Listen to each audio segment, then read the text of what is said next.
Welcome back to D20 Tactics. On this channel I play Dungeons & Dragons with my friends, and we explore combat scenarios and play out the tactics used to defeat monsters quickly and safely, giving you more time to get back to roleplaying. I'm your host and Dungeon Master, Saracen0, and this week we have a recap of the dungeon recently completed by AzureWolf, BlindOracle, Fear No Equal, and LongFish. First, I'll replay the 6 encounters that made up the corrupted lizard folk swamp, and then we'll talk about the encounters that we thought deserved more commentary. If you've recently watched those encounters, I'll put a timestamp for the start of the discussion in the description below. All of our heroes made it home after this one, so sit back, relax, and enjoy. So you guys have been asked by the mayor of a local city to investigate the cause of the corruption of the lizard folk in the neighboring swamp. To that end, you guys will go through 6 encounters, all of which are outdoors and involving quite a bit of terrain to investigate the unusual aggressive behavior by the lizard folk. Monster abilities. This first encounter is with a giant crocodile. Giant crocodiles are big beefy monsters, so as you guys have found, not particularly scary in the past. They can hold their breath for up to 30 minutes. Why is this important? Well, they can grapple with a bite attack and then drag you underwater. They also have a tail attack that they can use, and they can use both of them in the same action as they have multi-attack. Terrain effects. The terrain has gotten a lot busier than the last time you've seen. Blue terrain is river, and rivers are difficult terrain unless you have a swim speed. If you have a swim speed, you can move through them normally. Orange terrain are cliffs. Cliffs, they have a DC 15 athletics check to climb them, unless you have a climb speed.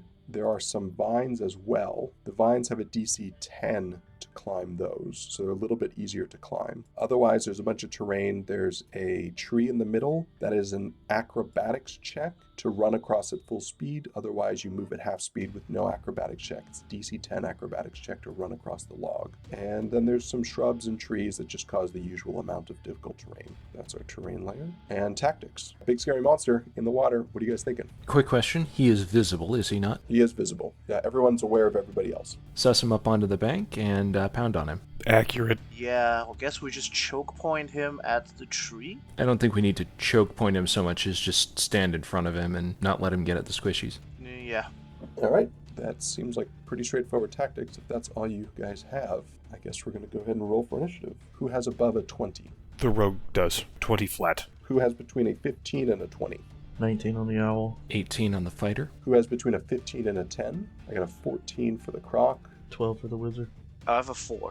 BlindOracle, you're up first. First things first, I'd like to move into the bush. Right there, perfect. Then I would like to take the hide action. Hide check in this case is 25. 25 will succeed. I believe I can see the croc from where I'm sitting, yes? Yeah, you got it. Cool, let's take the shot. With advantage, that's a 15. 15 is going to connect against their natural armor. Yeah, right, large slow target. Ooh, 11 points of damage. If I have movement, I'd actually like to back up a little bit. After the BlindOracle's the owl. I'm gonna have him move in and give the help action for the fighter. 8 to get to him. Where do you want to go from there? Up. That's smart. Unless that crocodile's got wings.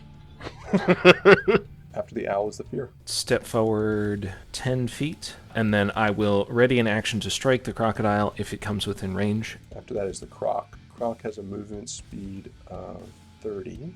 Has no problem with that. 10 feet with my tail. Croc's going to go after the fighter for now. You have a ready action. What do you do? Rolling for my first attack. That is a 10 to hit. Was that with advantage? I did not. That is a 22. 22 will connect. That is all of 7 damage. Rolling my second. When you ready an action, you cannot take multi-attack. You only ready a single attack. Even if you have extra attack, even if you have multi-attack, you can only make a single one. Gotcha. What I should have done from 10 feet away is make a tail attack. So that's going to be a 13 to hit you. Miss. And then a bite attack. That's going to be a 14 to hit you. Also miss. That's the croc. After that is the AzureWolf. Gonna move 2 to the east to kind of get around those 2, so for casting purposes. Because I think I have a LOS now. Yeah. Let's go for Firebolt. That is a 19. 19 will connect. For a whopping 3 points of fire damage. What else? I would like to move back to the west. That's it for me. LongFish. Let's see. Put me 1 above the tree trunk. I'll cast a Sacred Flame. Dex 50. I'm going to get another 9. That's going to fail. 2d8 for 16 damage. Ow. Anything else for LongFish? That's it for me. BlindOracle. Rinse and repeat. Move up to inside the tree. Hide action with advantage says a 15. That'll do it. Take the shot. with advantage says another 15. 15 is not going to do it because he's got cover from a couple of sources. Okay, move back. After that, we go to the owl. Swoop back down, help action for the fighter again, and back up in the air. After that is the fear. Making a regular attack. This is the first time this has been relevant. Do I have advantage on both of these attacks? No, only on the first. All right, advantage on the first attack. That is a natural 20. Yep. 13 total damage. Second attack. That is a 23 for 9 total damage. Anything else for the fear? Nope, that will do. Croc. Yeah, I don't see a way to get around you guys. I can move through your squares, but I don't think I will be able to clear them. You guys have spaced them such that I can't clear, and I don't really want to squeeze. All right, we'll just go after the fighter again. Here's the tail. 22 to hit you with the tail. That will hit. Take 10 points of bludgeoning damage and make a strength save. Strength save is 15. 15 is a failure. So you're going to be knocked prone. Then he's going to get advantage to hit you with his bite attack. His bite gets a 24 to hit you. It's going to do 33 points of damage. Yikes. And you're grappled. Fun. And you're restrained. That was my Croc, AzureWolf. Move to the east again. Firebolt. That's going to be a 20, not natural. Okay. And 10 points of damage, and then back to the west. LongFish. I am gonna do a Sacred Flame again. Dex 15. I'm going to fail. 2 failures on sacred misses. Ow. 11 damage. And that's all I'm gonna do. After the LongFish is BlindOracle. Let's take the hide action before we move this time. 21. 21 succeeds. And then I'd like to take the square north of the dwarf, shoot the croc, and then move back. 21 to hit. 21 will succeed. 22 points of damage. 22 points of damage is lethal to the Croc. What do you guys want to do at the end of the encounter? Pop second wind. Let's see, is the channel divinity thing worth it? Do you need 25 hit points? I mean, I am at 6 of 44. You should be out of 49, right? Yes, I am at 6 out of 49. The Life Cleric ability, Preserve Life, only brings them up to half. The order of operations there, you probably want to pop Preserve Life before you do the second wind. Then it would be very useful. I'll pop it. You get 18 hit points. I will recover 15 with second wind. All right, well, big scary monsters out of the way. Hit points, abilities, spells, items in hand. Fear no equal. 39 out of 49 hit points. 3 potions of healing. Maul in hand and usual weapons available. I have my action surge remaining. Blind. Short bow in hand, and at full hit points. AzureWolf. Currently at full hit points. 3 first level spell slots remaining. 3 second, 2 third. LongFish. Full hit points, 8 out of 9 spell slots remaining, no channel divinity left. Warhammer and shield. And after that, we go to monsters, items, and numbers. So this encounter has 3 Allosauruses, 3 lizard folk, and 3 giant lizards. We're doing a Saracen Zero cavalry formation, which is an infantry unit on top of a cavalry unit. Both of those are legitimate targets. If you kill one, then the other one will remain. So you have to kill both targets. Allosauruses have the ability to pounce. If they move 30 feet towards you, then hit with a claw attack, then you can be knocked prone. And if the target is prone, they can make a bite attack as a bonus action. They don't have to be the one to knock you prone. As long as you are prone, they're going to get that bonus action against you. They can claw and they can bite. Lizard folk have multi-attack. They have to do different things, but they have a bite, a heavy club, they have javelins, and a spike shield. They can hold their breath for 15 minutes underwater, but they don't have any kind of alligator roll, like grapple ability, so that's not going to be as helpful. And then the giant lizards just bite. They can move 30 feet, and they can climb 30 feet. There's not a lot of climbing on this map, so it's not going to matter that much, but that's the thing they can do. Terrain and effects. There's a lot of difficult terrain around here. Some trees, there's some bushes, mostly trees and bushes. There are these kind of like step up, step down areas, but they are not difficult terrain, so don't worry about that. There's a river that runs through it. The river is difficult terrain if you do not have a swim speed, but the lizard folk have swim speeds, so they don't have to worry about it. The mounted lizards and the Allosauruses do not have a swim speed, so they're going to have to take difficult terrain, but the Allosauruses move 60 feet and around, so it's not really an issue. That's what we've got. Tactics. Are the lizard folks wielding like ranged weapons, or are they like also doing close combat? The lizard folk have bite attacks, heavy clubs, javelins, and spike shields. I think this is one of those based off of the turn order where the owl goes, whether he gives advantage to the rogue or the fighter. Yeah, I can stand near the squishies and pop Spirit Guardian. Makes getting to them very dangerous. Staying near them very dangerous, I should say. That's not a bad plan.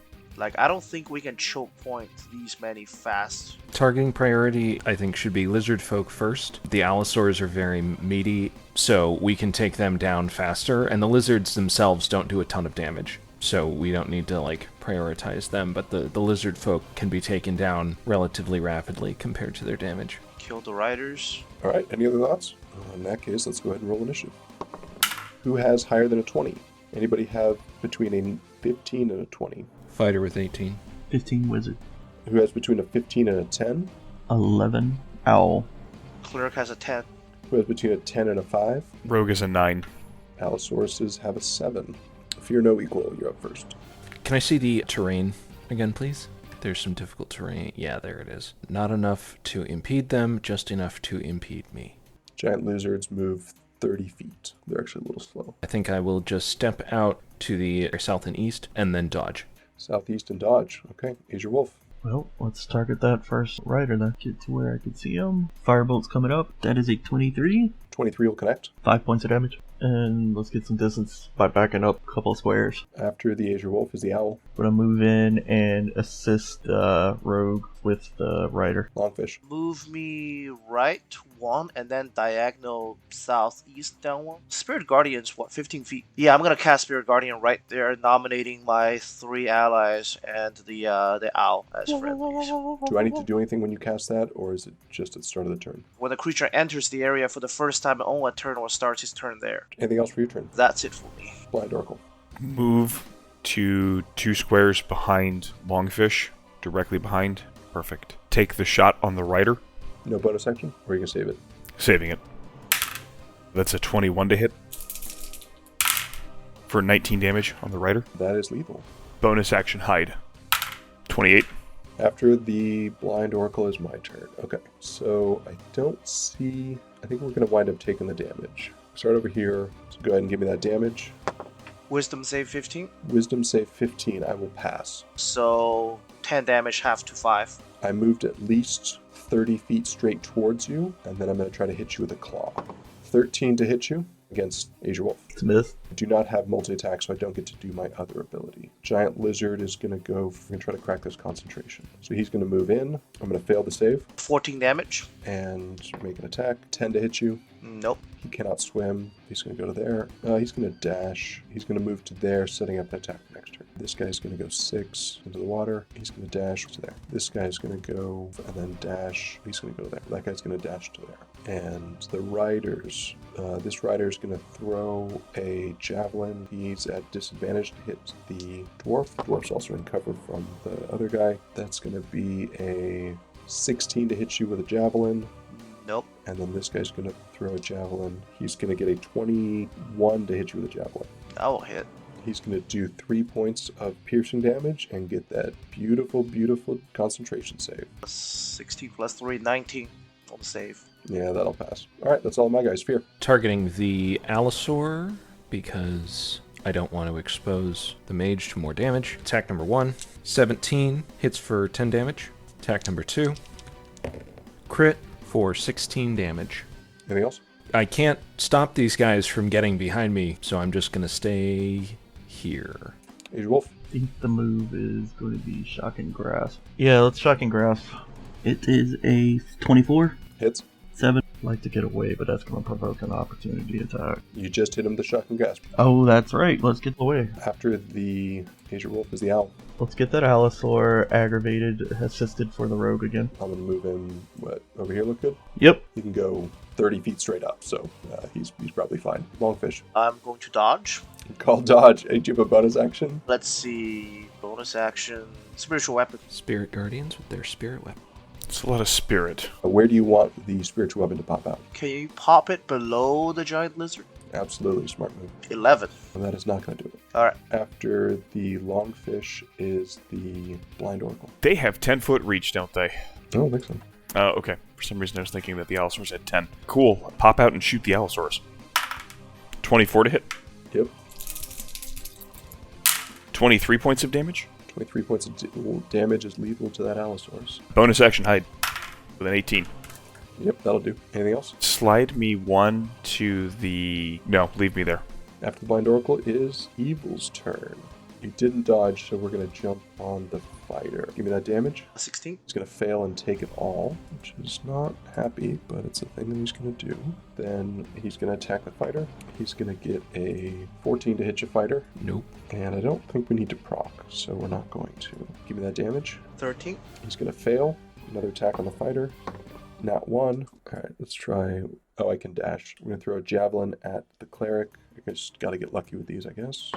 Oh, there it is. 19 to hit you. On the nose. Take 8 points of piercing damage. Save is 13. And you save, okay. And then the other guy, we're going to dash to there and then throw javelins at the cleric. And we're going to get a 18 to hit you. That misses. Because you got that cloak of protection. There's a guy next to you that's starting his turn in the zone. He's going to save. Oh, 19 damage. 19 damage. Okay, well, he had 5 hit points, so after that, we're going to go to the fear. I think we're going to continue attacking. Let's go after the one that's in front of LongFish. That is an 18 to hit for 8 damage, and a 22 to hit for 12 damage. Bonus action? Nope. Action surge? No, I'll hang on to it. AzureWolf. Okay, let's bring some pain. Let's do a fireball. If I'm counting right, I can get all 3 of them. Yep, looks like you can get all of them. And I'll weave it around my partner there. Say 15 is the save.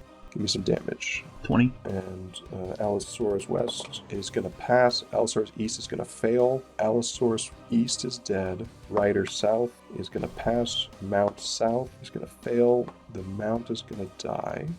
Rider East is going to fail. Mount East is going to fail. So that was an action. What else you got? I think I'm good right where I am. Ow. Same thing, I'm going to move in, aggravate the... It's an Allosaur to the left there in front of the fighter, right? For the rogue, and move them back. LongFish. The terrain directly south of me are all difficult, right? Negative. You have a path. Alright, I move down 2 and then slide me diagonal southeast 1 more. Let me put them in squares. I'll give you one of each. And I'm still gonna dodge. Move my spiritual weapon to the one that I'm not catching, right in front of it. Take a swing. 14? 14 is going to miss. Thick natural armor and shields. Okay, that's it for me. BlindOracle. Yeah, we're going to move south 1 before we expose and shoot. 21 to hit. Yep. 17 points of damage into that Allosaur. I'm debating if I want to try and close out the Allosaur, but I don't think I can. So we're going to move 1 east and hide. 16. Anything else? That'll be it. Let's start with the easy one. This guy is going to start his turn in the zone, and he's going to fail. 10 points of damage. Oh, he lives. He's going to go after you. He's going to get a 6 to hit you with a club, Nope. and then he's going to get a 9 to bite you, dropping a nat 20 because of the disadvantage. Nope. This guy cannot survive in the zone, so he's going to throw his javelin at you. He's going to get an 8 with a javelin. He's going to back up to there. Allosaur, I guess just go after the fighter. I don't really have a better shot. Can't jump into that. I can't see that. Yeah, so we're going to go after the fighter. I'm going to get an 8 to hit your fighter, and then it's the top of the order. Fear no equal. Attack the Allosaurus. That is a 22 to hit for 9 damage. That is lethal.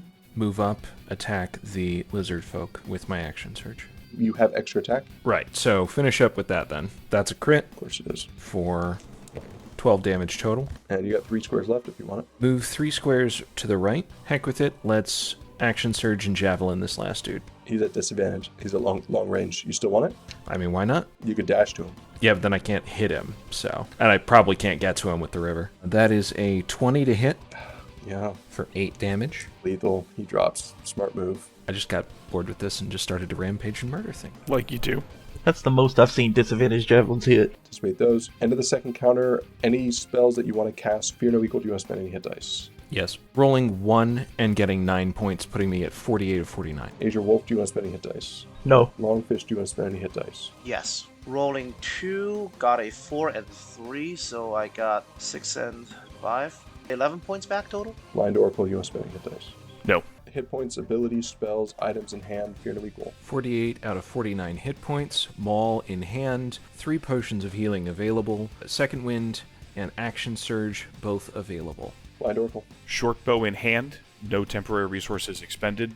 And full hit points. AzureWolf. Full hit points. I have 3 first level slots, 3 second level slots, 1 third level slot left. My magic items are still at full capacity, and my arcane recovery is at full capacity. Sounds good. LongFish. I have full hit points, 4 first level slots, 1 second level slot, and 1 third level slot. My channel divinity is back. Monsters, abilities, items, members. This encounter has a familiar set of 3 lizard folk riding giant lizards. You've seen this before. We also have 3 lizard folk shamans. So the lizard folk have the ability to hold their breath, not impressive. They have multi-attack, they can bite, hit you with a heavy club, throw javelin, or hit you with a spike shield. So that's really good for them. Giant lizards can just bite, they can climb if they want to. They're ridden like cavalry, so the guys on the top are a legitimate target, the guys on the bottom are a legitimate target. If you kill one, the other one survives and will continue to fight you. The lizard folk shaman can hold their breath for 15 minutes because there's lizard folk.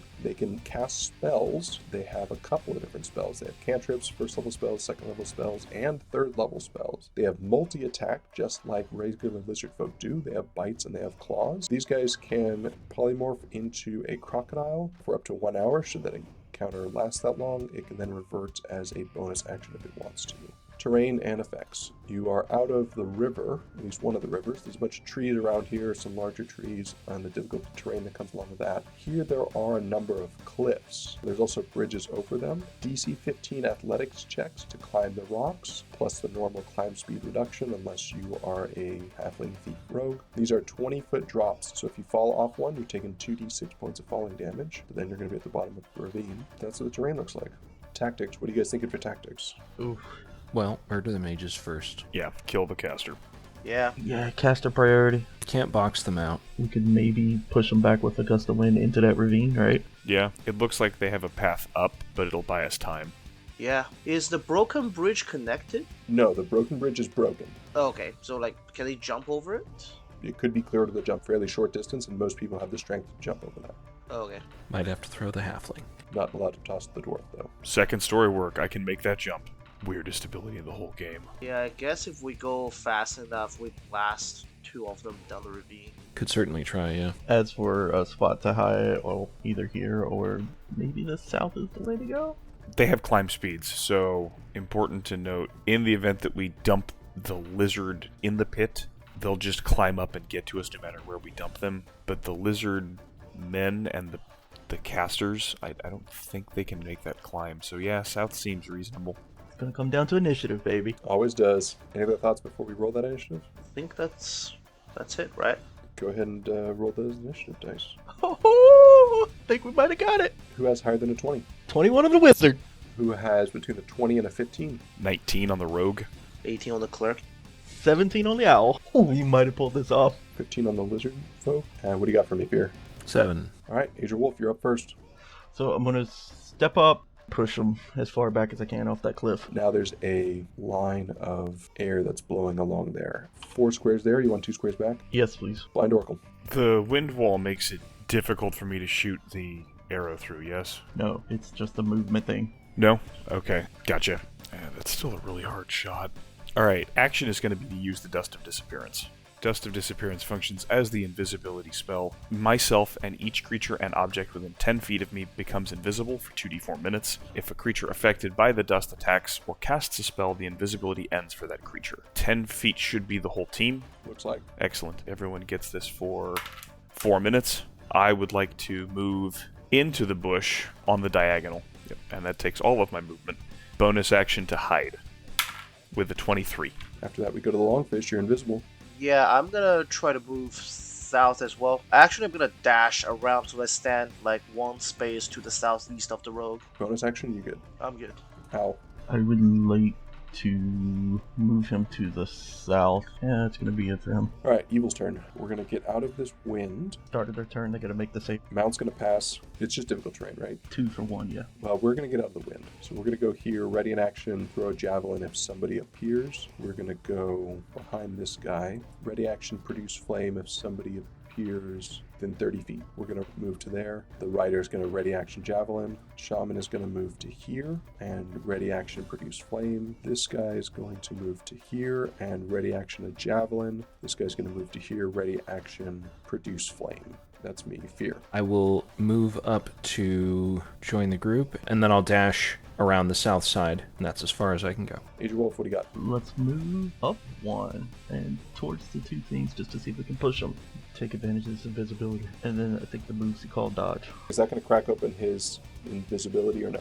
As long as AzureWolf does not cast a spell or attack, he can invisibly move around and push things with his wind wall for the next 4 minutes, which is 40 rounds. I don't know that his gust lasts for that long, but we'll find out. It's your turn. What do you got? While I am invisible, let's go ahead and move forward, full speed, dash action on the diagonal towards the bottom of that tree, basically, from there. And then a dash action to Around the bend. So, again, keep taking me east. I have a strange question. Can I take the dash action twice? Absolutely.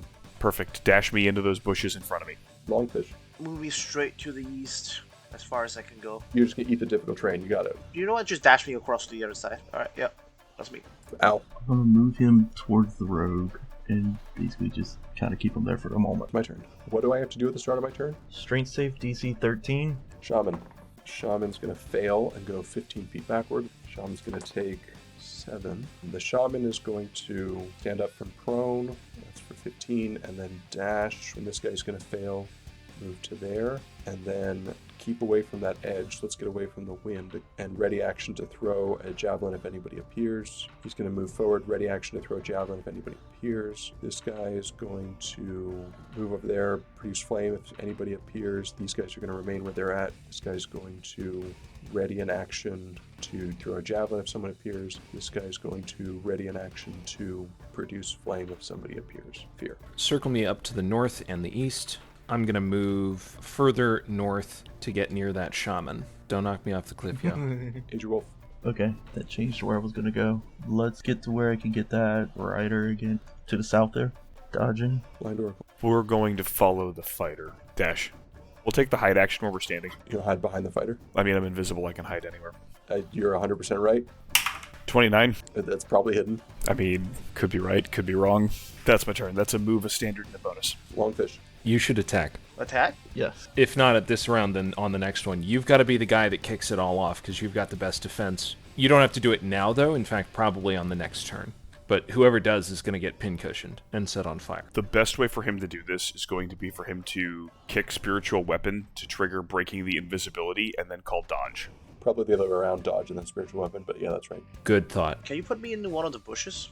Dodge, and then spiritual weapon. Okay, you become visible, and at that point, this guy is not going to javelin you because you're at point blank range. This guy will javelin you.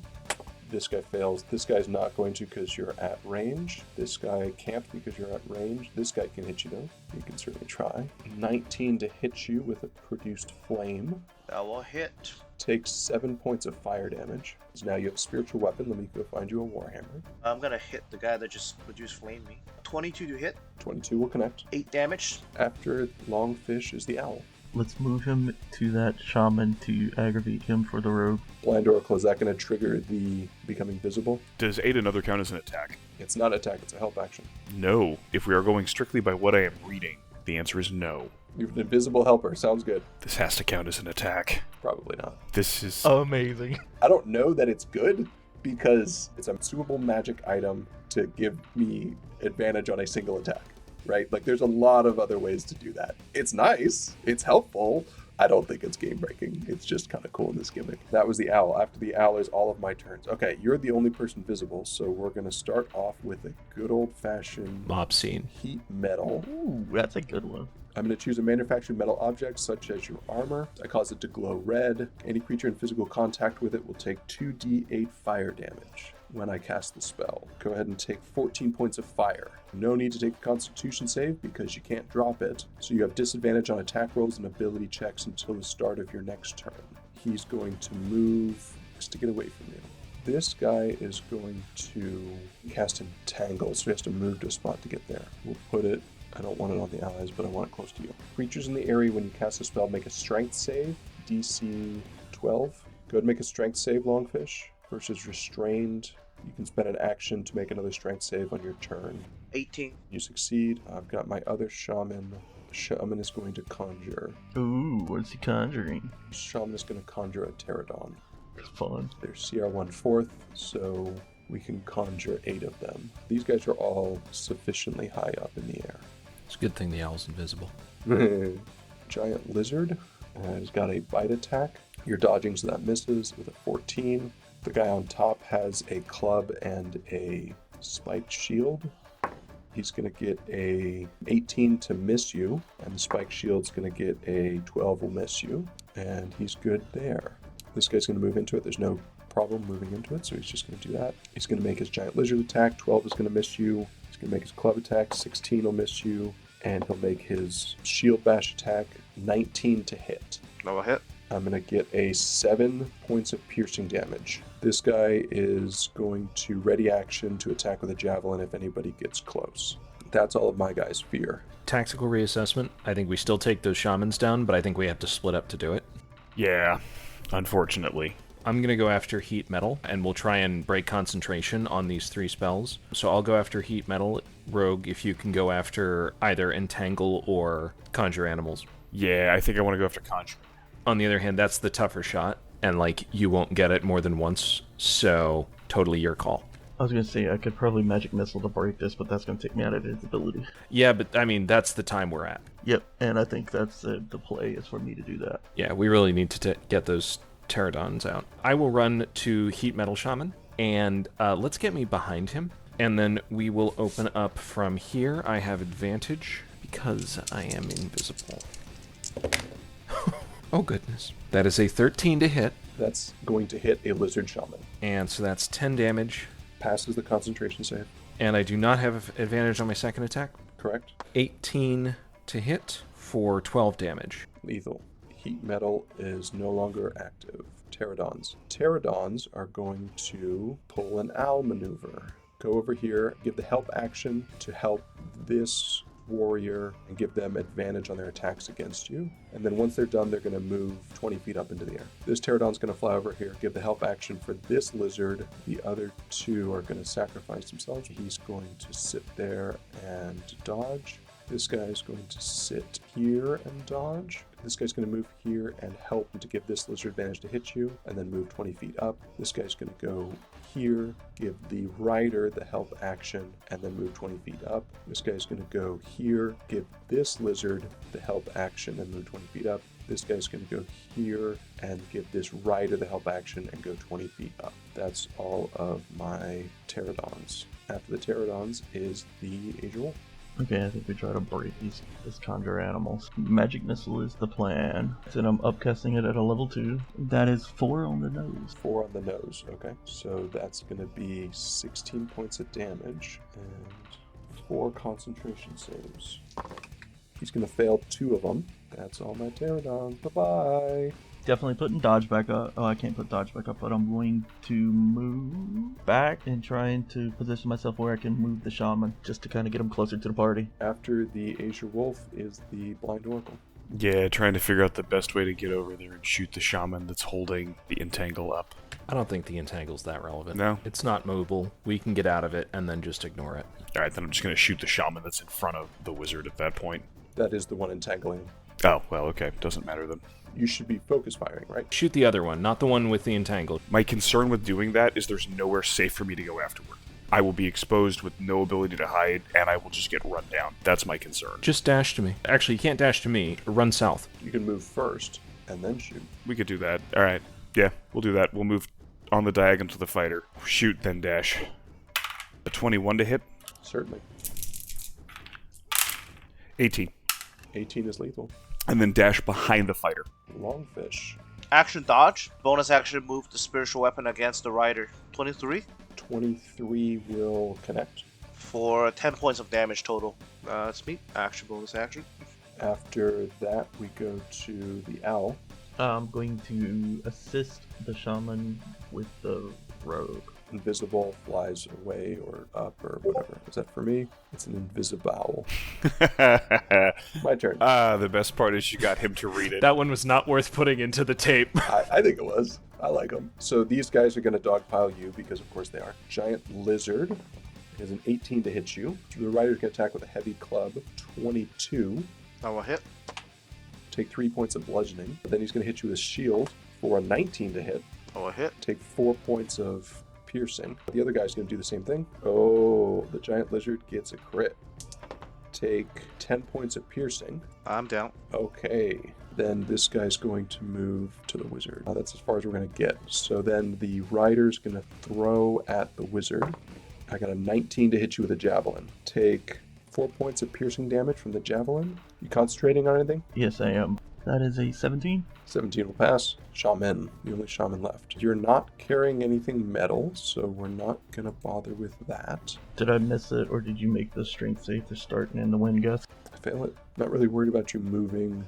We're going to go and thorn whip you. I make a melee attack against you. I'm going to miss with a 7. This guy over here. Dash. Oh, the bush is saving you, BlindOracle. And then the guy on top is going to throw a javelin at the rogue. I'm going to get a nat 1, and that is all of my turns. Fear. We're going to leave this guy behind and go and pick up LongFish. And by pick up, I mean I'm going to deal with the enemies, and hopefully the rogue will pick him up with his bonus action. So I'm going to run back down the bridge and hit the rider. That is a crit for 18 damage. Finally, real crit damage on a crit. It's fine. The resignation. Second attack. That's a crit. It's a 19 this time instead of a 20. 16 damage. After the fear is the AzureWolf. We're going to cast Shatter, 10-foot spear, and the con save for you, DC 15. What's the damage? 11 points total. Here's the shaman. Now he's going to fail. The mount is going to pass, and the rider is going to fail. Yes, I'm moving back and south, basically positioning the wind towards the lizard there, too. You can change the direction of the wind. Yeah, actually, that's probably a smart move. As a bonus, you'll change it to the north, and then keep moving south. BlindOracle. So move 25 feet on the diagonal towards the cleric, and it doesn't matter which is which at this point because they're interchangeable for me. Dash to get to the cleric, action to use a potion to bring the cleric up. 8. You have some more movement, BlindOracle, but I think you're good there, or you want to move? No, I'm good there. There is a space I could go to, but... Sounds good. After that, we're going to go to the LongFish. Half your movement to stand up. Stand up. Yep. I'm just gonna bonus action bonk the lizard. My 11. Gonna miss, right? Yeah, that's going to miss. Action Sacred Flame. Dex 15 on the lizard. I'm going to fail. That's better. 12 damage. That is lethal for that lizard. He drops. You have movement if you want it. I'm gonna walk out of the entanglement. After the LongFish is the owl. Going to move in to aggravate the shaman again, and then move back out. Go for the rogue again. After that is my turn. This guy's going to have to make a save at the beginning of the round. Giant lizard's going to pass. Sorry. He's going to go to there. Guy on top is going to hit you with a club. He's going to get an 18 to hit. I will shield. He's going to try to hit you with a spike shield. He's going to get an 18 for that as well. Those will both miss. The shaman is going to... We're going to do Conjure Animal, which means we're going to drop concentration on the entanglement and summon 8 pterodons on top of you. His movement, he's going to retreat into the woods. The pterodons are going to attack. They don't proc attack of opportunities, just like the owl doesn't. You still have 19 AC, don't you? 20 AC, isn't it? Actually, that did pretty well. I've got a 22, 4 points of damage. You concentrating? 14. That'll pass. I got a 16, a 17, and a 9. I got a 19, a 15, a 14, and a 21. So that'll hit. Take 7 points and another concentration save. That's a 12. All right, that'll pass. Those are my pterodons. Fear. Can you guys deal with the shaman if I tie up this guy? Yes. Yeah. So I think I will head northeast, and then we will just take our attacks here against the rider. Good news, it's not a crit. 15 to hit 15 will connect. for 12 damage. 25 to hit for 9 damage. After the fear is the AzureWolf. Let's play with this wand. I'm going to use 3 charges on the wand, so making Magic Missile a level 3. I'm going to send 2 towards the shaman, and the rest to try to kill that rider. And your damage is 5. That's lethal to the shaman and all of his lovely, lovely pterodons. 15 to the rider. He's toast. Cool, that's an action. Bonus. I hate to do this to you, but move it southeast. Do you? Do you actually hate to do this? After the AzureWolf is the BlindOracle. Alright, since the shaman is dead, do we want me to try and clean up the lizard? Leave. Or would you like assistance with the lizard and the rider? I think I'm fine. Okay. I have taken no damage. Cool. I will go try to clean up the lizard then. 10 will put you there, which is, I think, no cover. Yeah, that's fine. That's fine, but then we're at least ping-ponging the lizard back and forth between us, and then I'll just take the shot. I don't suppose an 11 hits. 11 does not. That's my turn. LongFish. Bonus action, move the spiritual weapon towards the one fighter's dealing with. And then I'm gonna run towards the wizard. Can I see the lizard? Yeah, he's got 3/4 cover. Sacred Flame. He fails. No amount of cover is going to change that. 5 damage. That's me. After that, we go to the owl.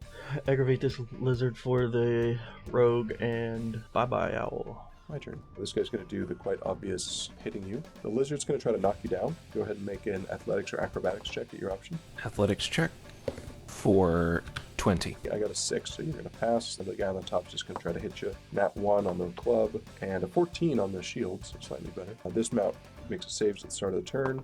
He's going to get higher than a 13, so he's going to pass. He's going to try to bite the wizard, and he's going to get a 6 to hit you, which is not going to do it. Fear. I'm going to attack the rider on a crit. Yeah, 22. 22. Well, that would have killed him in one shot, so it certainly kills him after multiple. Fear takes the win for biggest waste of a crit. And second attack on the lizard, also a crit. You're straining the credibility of the channel at this point. I'm well aware. 20. 20 will do it. You just one-shot that guy.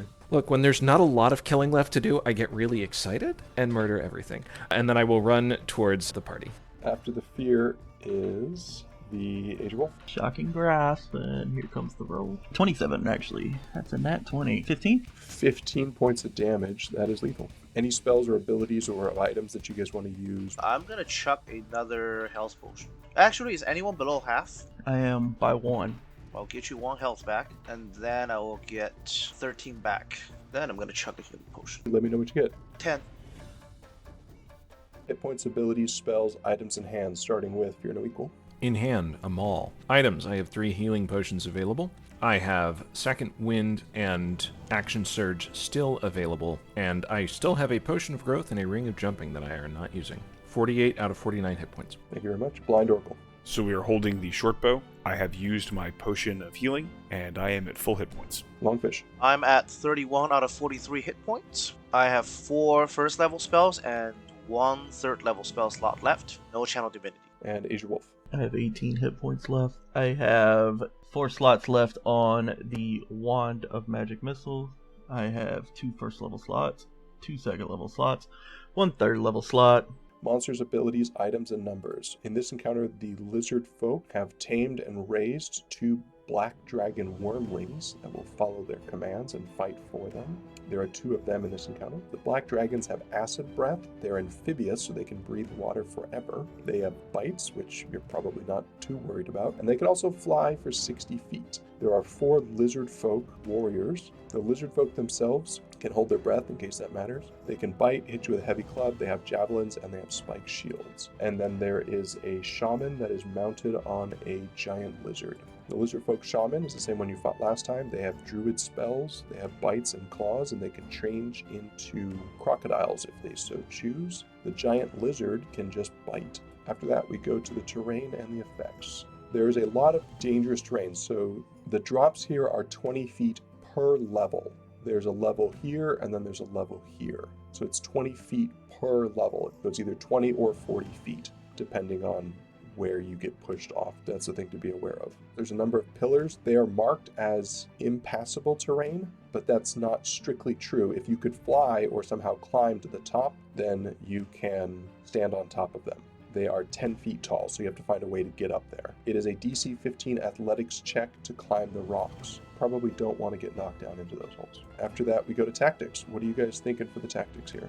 This is rough. I am legitimately uncertain. No matter where we hold up, that fly's gonna hurt us. Fireball the bottom half, try and take out the top half. Or vice versa, because they're actually more clustered in the top half. But Yeah, Shaman's up top, and we do want to take him down sooner, yeah, and hope we get better roll on the fireball. They also have a 15-foot breath weapon. We probably actually don't want to stand next to each other this time. Not a cone, Oh, it's a 15-foot line. It's 5 feet wide. Never mind. It's a straight line. which is actually a lot better for us. Especially if they're vertical, because then they're going to only be able to hit one person. But they can jump up and jump down. So AoEs, are you thinking mostly fighting at range? Fear No Equal, you're not great at ranged. You think hang back and do the range thing anyway? No, I think probably try and isolate them and keep them from getting near the squishies, at least the guys on the ground, and then let the rangers handle the dragons as needed. As always, initiative is the big question. Initiative is the question. The answer is roll. Anybody get higher than a 20? Oh boy. Anyone have between a 20 and a 15? Anyone have between a 15 and a 10? 12 on the owl. 11 on the wizard. Anyone have between a 10 and a 5? I have a 7 on the rogue. 5 on the dragons. Who has between a 5 and a 0? 4 on the clerk. 1 on the fighter. Al, you're up first. That's way too much of a distance for him to try to get towards that shaman. I think I'm going to move him up behind that pillar. Basically keep him on dodge for the moment. Tell him to dodge. Sounds good. AzureWolf. So let's go with the fireball plan. I'm going to move you 2 to guarantee line of sight. And then you're going to drop a fireball right in the middle of the tree, I think, right? Yeah. Give me some damage. DC 15. And your damage is 27. This lizard folk is going to take 13. This lizard folk is going to take 27 and drop. This lizard folk is going to take 27 and drop. This lizard folk is going to take 27 and drop. This dragon is going to take, oh boy, 27. This dragon is going to take 13. This giant lizard is going to take 27 and drop. And this shaman is going to take 27 and drop. Good game. Oh boy. Hooray! Oh, it's a much more manageable encounter now. Yes, it is. Cool. So that's an action and 2 squares of movement. You got anything else? Yeah, I think I'm going to hide behind my party. I'm done, guys. Good enough. Blind Oracle. You got an action? You're just going to stand in awe? Start by casting Golf Clap. No, but in all seriousness, we're going to move. I'd like to use a dash to get behind the pillar and take a hide action. 19. My turn. Let's fly some dragons over there to try to cook that wizard. Move the dragon to there. We're 15 feet up in the air. We're going to breathe a line of acid. We're going to breathe on the cleric. Please make for me a dexterity save. 14 minus 1, 13. 13 will pass, so you only take half of this. 28 halved into 14. Take 14 points of acid damage. And then the other one is going to go to... same thing. He's going to fly to there and breathe acid onto the cleric. Go ahead and make a dex save. Not 20. Much more manageable. 9 turns into 4. And that's all of my guys. After that, we go to the turn of LongFish. Let's see. Sacred Flame, the first dragon? The one that's more injured. Dex 15? He's going to pass. Okay. Just move forward underneath the dragon. Move me 1 more down? Yeah. After that, we go to the fear. Gonna drop them all and go with the javelins, targeting the more injured one first. 22, 5 plus 4 is 9. 9 is lethal. And attack the other one. Unfortunately, you cannot draw 2 weapons in the same turn. I'll action surge and sling at the other one, since I got nothing else to use it on. That is a 21 to hit for 6 damage. I can't block the wizard, so I'm just gonna stay where I am. Ow. Gonna swoop down and give advantage to the rogue, to that dragon. Let's move him back some more then. Probably behind the rogue. That is a gutsy owl. Very. And then after that, we go to the AzureWolf. Firebolt on the wormling there, and the roll is 18. 18 will connect. 12. Honestly, I don't think there's much point in moving. I don't think there's anywhere you can move that he can't find you. Even if you jumped into the cavern and hid underneath these overcroppings and got overhead cover, he could still just fly in after you. It's alright, after that turn I deserve what's coming. What is coming is a blind oracle shot, so I don't think... I'm gonna shoot the dragon with advantage. That's a crit. Yeah. Do we need to wait for you to go find all your 40k dice? I got this. I actually have them ready and available. You guys keep saying 40k level dice. We're not there yet. This is only 8d6. Like, this is at best a third of my Sakaran. We're not there yet. Basically a fireball in his pocket. Well, it's a fireball that you don't save for half. Yeah, there's not a lot that the GM gets to do about this. Has he tried wearing adamantine armor? Because it's great. Not the biggest crit, unfortunately. 24. Well, he had 2, so he drops. Oh, that was overkill. Congratulations, you just wasted more damage on a crit than I did. We're gonna rotate around the pillar and take the hide action from the lizard man over there. 27. Yeah, we're not going to get to you, so we're just going to move into shooting range and throw a javelin at the wizard. 19 to hit your wizard. I'll shield. That feels wasteful. Yeah, it does. You gonna do it or you're not gonna do it? We're a short rest after this. Just eat the damage. I'll take the damage. Take 7. After that, we go to LongFish. Move me up, and I'm gonna throw a Sacred Flame at him. Dex 15. That is gonna fail. Go ahead and roll damage. 11. That is lethal. This is the short rest turn. Anything we want to do before we do hit dice. Oh, chuck a healing potion. I got 7 back. And this is the last short rest, so, spend them now. I used 4. 24. Used all 3, healed 20. Using 1, gaining 1. I only have 1 to gain. Hit points, abilities, spells, items in hand, fear. I am at 49 of 49 hit points. I have my Second Wind and Action Surge available. I have my Maul in hand, and I have 3 healing potions. We are at 38 out of 38 hit points. I have my Potion of Fire Breathing remaining as a consumable. Short bow in hand. I have 4 charges remaining on my Wand of Magic Missile. 2 first level slots. I regained a second slot, so I have 3, and my HP is 35. I'm at 40 out of 43 hit points. 4 level 1 spell slots remaining. 1 level 3 spell slot remaining. And I have my Channel Divinity. I'm wielding my Warhammer and a shield. Monster abilities, items, and numbers. So in this encounter, we have 1 Lizard Folk Queen. Lizard Folk Queen has the Skewer ability. When the Lizard Folk makes an attack with the trident and hits, it does extra damage. The Lizard Folk gains temporary hit points equal to the extra damage dealt. That's fun. Has multi-attack, can make 2 attacks with the trident, it can bite, it can claw, and it has a trident ability. It can also throw the trident if it wants to.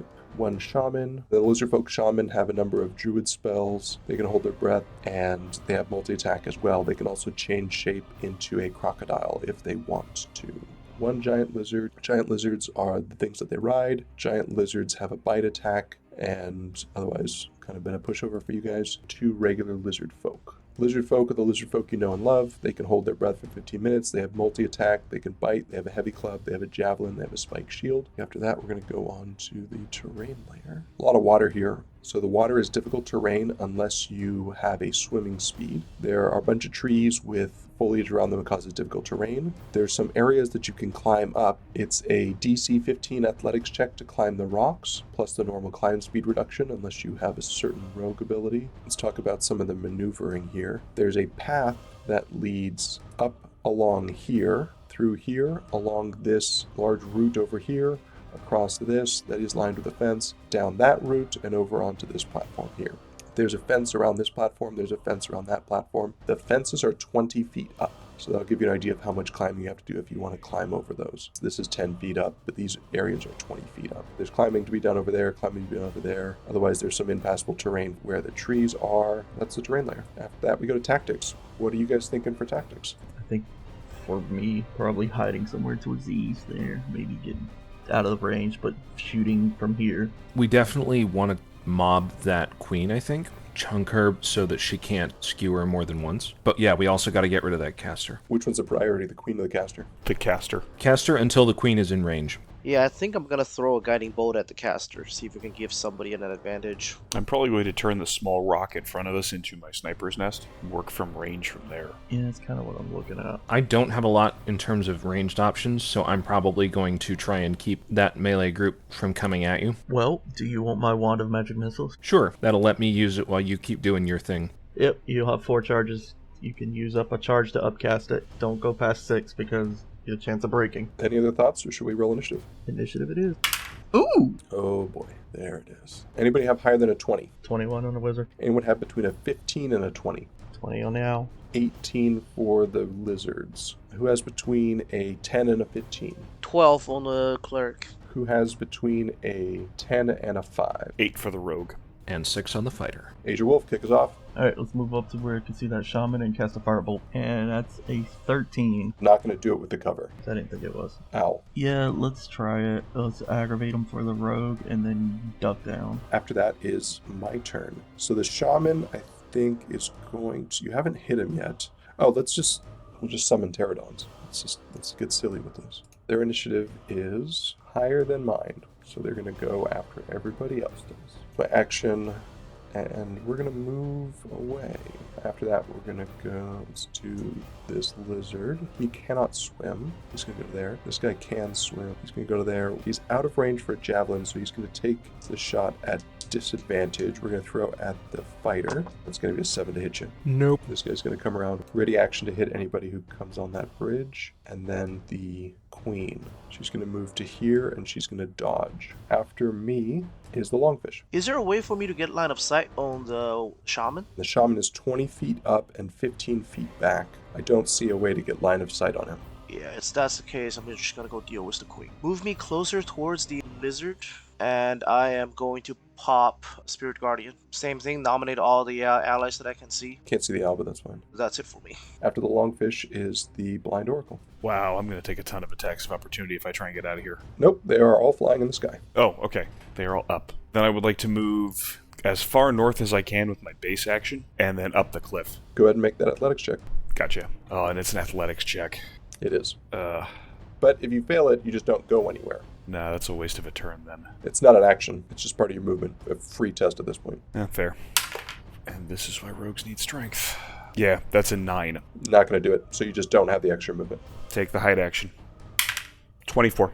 24, you are hidden from everything but the pterodons. Fear. I can't hit the pterodons, only with a javelin, so instead I'm just going to go ahead and close in and hit that lizard. And we're going to swap back to our maul, which we already had out. That's an 18 to hit Yeah, that'll hit. for 13 damage. Second attack, that is a 9 to hit. 9 is not going to make it. Anything else? No, I'm going to stay right here. Top of the order, AzureWolf.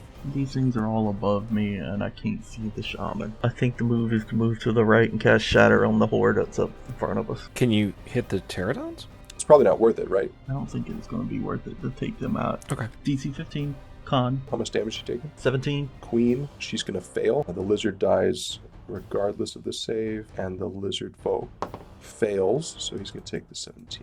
Anything else? That's it for me. Owl, Let's go aggravate that queen. you got 3 more. You want 15 up? Yes, please. Who is that aggravation for? Rogue. All right, the pterodons are going to split off some of them. Oh, I do not want to jump into that circle. Cool. We'll annoy the wizard until he casts shield. Jump in there. 15 to hit you right off the bat. Yeah, we're going to go with a shield, I think, just to stop this whole train. Throw the shield. Okay. Then the next one's going after the rogue. Sorry, buddy. Yeah, it's fine. I misplayed. 21 to hit you. Yep.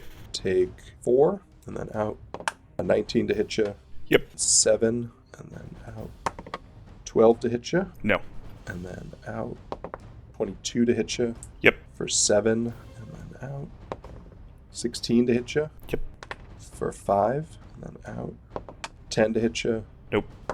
and 11 to hit you. Nope. Why are you moving them out? You should stick them on me so that when I move, I have to take the attack of opportunity. I don't want them at ground level. Okay. Because there's a whole bunch of other people at ground level that I don't want to mess with. Those are the pterodons. After the pterodons is the queen. The queen, she likes her trident, but she doesn't like her trident that much. So she's going to do this. We'll just make sweet love to that wizard. The shaman's going to run over here and throw heat metal on the cleric. Dismissing the pterodons? Yep, that would be a requirement. You are smart. Yeah, let's not do that. That's not a good idea. Micro, heat, metal, fog, cloud, and tech. These are all...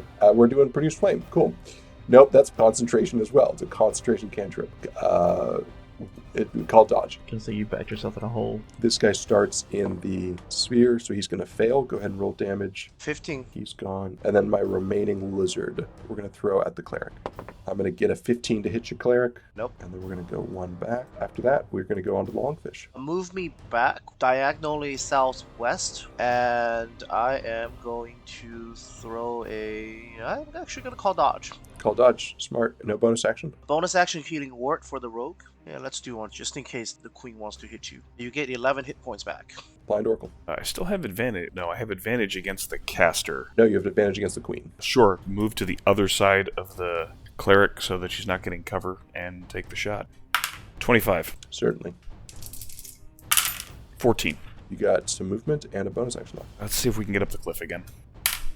Nope, that's not going to happen. Then try and hide behind the cleric. 30. Probably. You never know. After the blind is the fear. Charge on back down and wallop on the queen. First attack.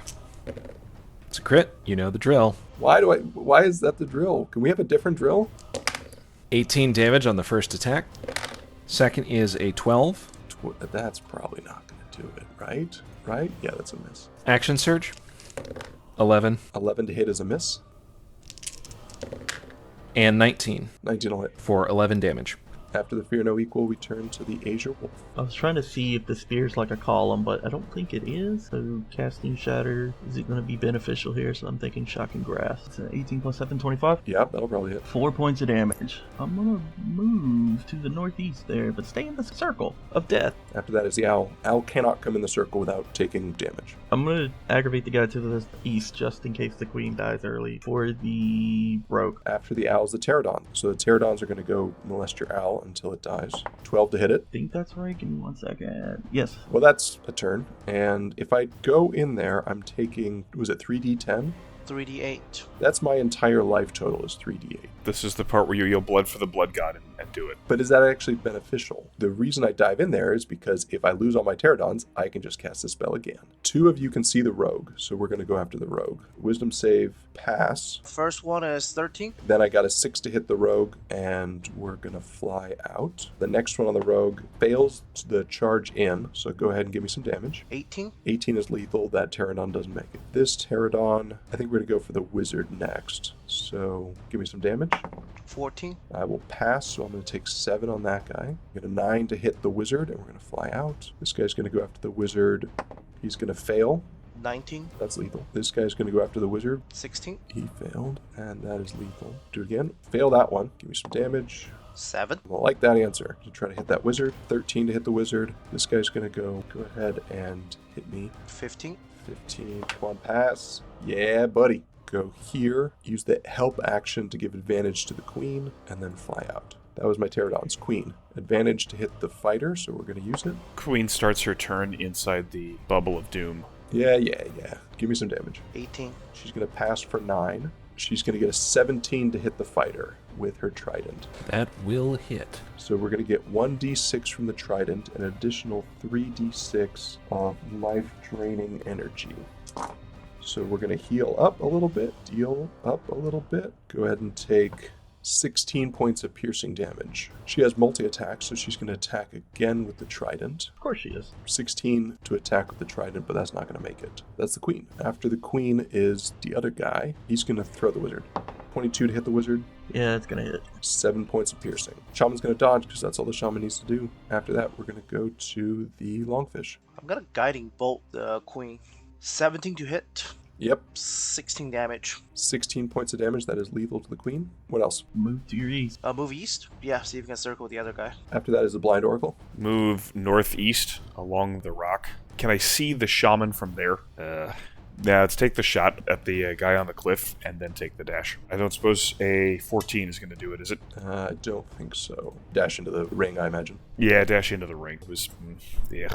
After that, we go to the fear. I want to try and go up that cliff, but I'm trying to see if I have disadvantage on climbing. You do not have disadvantage on climbing. Sorry, 3.5 brain. I'm going to try and go up that cliff, rolling athletics. That is a 23 to climb. And I'm going to try and hit the shaman with my magic missile wand from there. 1 roll for all 3. Single charge. 3 damage for each dart. 3 concentration saves. Go fail him. After that, we go to the AzureWolf. Okay, I'm going to get to where I can see that guy inside the ring and firebolt him if possible. That is a 26. 26 will connect. Ooh, that's a 10. After that, we go to the turn of the shaman and the lizard folk. So the shaman's going to move forward, hit you with a heat metal. Go ahead and take 9 points of fire damage and no point in the concentration save. He's going to move back. This guy's going to start his turn in there. He's going to fail the save. Give me a Spirit Guardian damage. 18. 18 is lethal for him, so that's going to end that. And then we're going to go on to the longfish. Yeah, I'm gonna move towards the cliff and then start climbing. Not 20, so 25. I'm gonna throw a Sacred Flame at the shaman. Range 60, Dex 15. Dex 15, he's going to pass. Anything else? That's me. After the longfish, the BlindOracle. Yeah, I'm never going to make that climb, so let's just triple dash across to try and get to a place where I can climb up. Oh, everything is a climb at this point, isn't it? Ooh, right. Ugh, there's no good play here. Run the circuit. I can't. I have to make a climb to get up to the circuit. You can hold an action to fire, which is probably what I'm going to do if he walks in the range. Yeah, so let's go ahead and move up to that middle spot of rocks, north. and ready in action to shoot if he shows up. There you go. Fear. I'm going to go with the Wand of Magic Missiles again. Single charge, 3 darts for 5 damage each. And 3 con saves. He's going to fail him. You are no longer on fire. Anything else? Nope. After the fear is the Azure. Move up near the rogue and hold action to fire a firebolt if he gets in the ring. His only thing he can do... Oh, he can cast Pterodons. Yeah, let's bring the pain. Bring the Pterodons back. Pterodons are going to show up at initiative 6. He's not going to show himself to do it, because why would he? Then we're going to go to the LongFish. Throw another Secret Flame at him. DC 15 Dexterity. He passes. Yeah, I'll just stay up there. After the LongFish is the BlindOracle. Same. You probably don't want to be standing there. Move to the other side so that I'm in the bubble of safety, and then do the same thing. Put you there so you're inside the bubble of save. You still have line of sight if he shows up. After that, Pterodons are going to go after the wizard.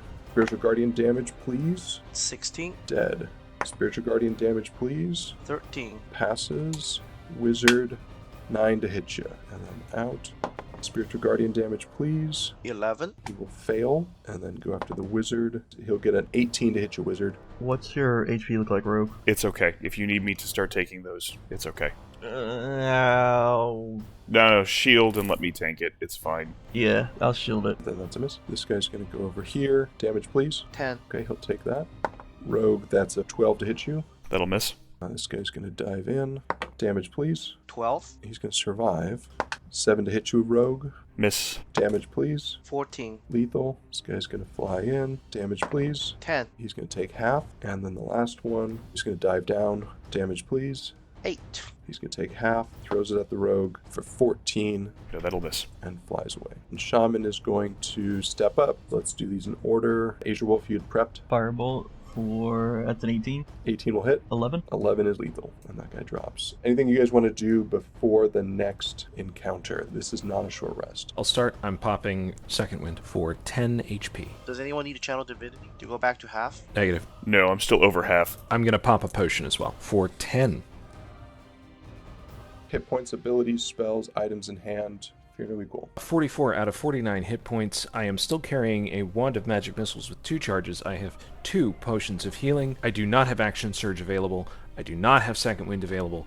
That's it. That's all I got. BlindOracle, what do you got? 26 out of 39 hit points, holding the short bow. We still have the Potion of Fire Breath and my bag of tricks, including acid potions, Hunter's Trap, and Caltrops. AzureWolf, 28 HP, 2 second level spell slots left. LongFish. 40 out of 43 hit points, 3 level 1 spell slots remaining, and my Channel Divinity. Monsters, abilities, items, and numbers. So this encounter is the source of the corruption. There is an incubus that has been leading the lizard folk astray. We have 1 incubus. The incubus has telepathic bond, not going to matter, has shape changer. So, you know, if young farm maiden appears and wants help from you, maybe don't trust it. There's a claw attack, there's a charm attack, there's a draining kiss, which is going to do a ton of damage, and they can magically enter the ethereal plane or vice versa. That's nice and fun.